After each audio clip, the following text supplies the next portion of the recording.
matinale d'Europe 1, le 6-9. Retour de l'actu avec François Geffrier et Bernard Poirette. Cette fois-ci, François, les rouages étaient apparemment mieux huilés à l'Assemblée nationale. On parle de l'huile de palme, bien sûr, qui est finalement exclue de la liste des biocarburants subventionnés. Oui, sous l'impulsion du Premier ministre Édouard Philippe, les députés ont revoté, mais différemment cette fois, sur une disposition qu'ils avaient validée jeudi soir. L'huile de palme, c'était l'un des sujets sur lesquels s'était battu Nicolas Hulot à l'époque où il était au gouvernement. L'ancien ministre de l'écologie a pris la parole hier à Paris, à la Convention citoyenne sur le climat. Lui qui était plutôt rare en public depuis sa démission il y a 15 mois, Claudia Bertram était sur place pour Europe 1. Bienvenue dans la complexité. D'emblée, Nicolas Hulot donne le ton. Il n'est plus ministre, mais il reste la mauvaise conscience d'Emmanuel Macron. Durant près de 2 heures, il distille ses critiques contre le gouvernement auquel il a appartenu. Son poste de ministre d'État n'était pas à la hauteur des enjeux. Ok, à part la symbolique d'être...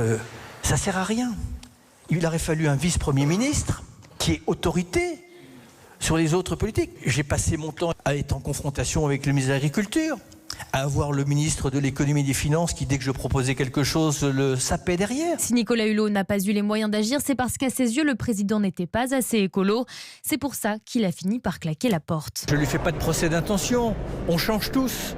Je pense que mon départ, probablement, quelque part, l'a surpris, et je l'espère l'a surpris pour avancer dans sa conversion et sa réflexion. Nicolas Hulot continue à le marteler à l'intention du gouvernement. L'écologie ne peut pas être une variable d'ajustement, c'est un changement de société, dit-il. Claudia Bertram pour Europe 1. Je précise que c'est M. Hulot tout de même qui avait donné son feu vert à la mise en route de la raffinerie Total de la Mède près de Marseille, une raffinerie qui produit notamment des biocarburants avec de l'huile de palme intégrée.